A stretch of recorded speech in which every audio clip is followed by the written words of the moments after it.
अस्सलाम वालेकुम। आप देख रहे हैं के न्यूज HD। मैं हूं हारिस अली शाह गिलानी। चलते हैं आज की अहम खबरों की तरफ। रुक करेंगे साहिवाल का, जहां से रिपोर्ट कर रहे हैं हमारे नुमाइंदे जहीर अब्बास। पाकपतन चौक में जाली अताई डॉक्टर कासिम की मुजरिमाना गफलत ने 8 साला बच्चे की दाईं टांग से माजूर कर दिया। वालदैन गम से निठाल, CEO हेल्थ और कमिश्नर साहिवाल से मामले का फौरी नोटिस लेने का मुतालबा।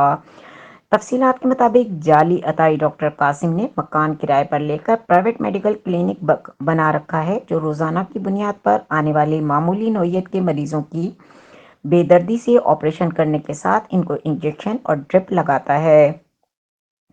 जबकि ये अताई डॉक्टर मिडिल पास भी नहीं है, लेकिन अपने आप को MBBS डॉक्टर जाहिर करके लोगों की जानों से खिलवाड़ कर रहा है।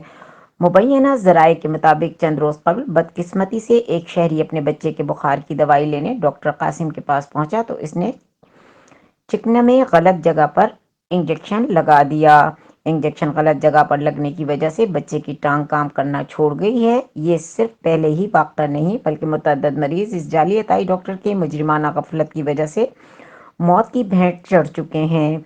लेकिन साहिवाल की इंतजामिया खामोश होकर तमाशा देखने में मसरूफ़ अमल है। इसके अलावा भी साहिवाल इसके गिरदोनवा में क्या इस तरह के वाक़यात रूनुमा हो चुके हैं। अफसोस सद अफसोस महकमा हेल्थ के अफसरान शहरियों को तहफ़्फ़ुज़ फराहम करने के बजाय अताई डॉक्टरों से मंथलियाँ लेकर खामोश किरदार अदा कर रहे हैं।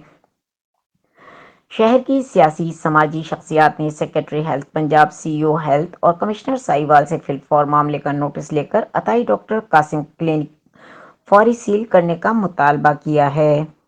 मजीद खबरों और अपडेट्स के लिए हमारे साथ रहिएगा। तब तक के लिए अपना ख्याल रखिएगा। अल्लाह हाफिज।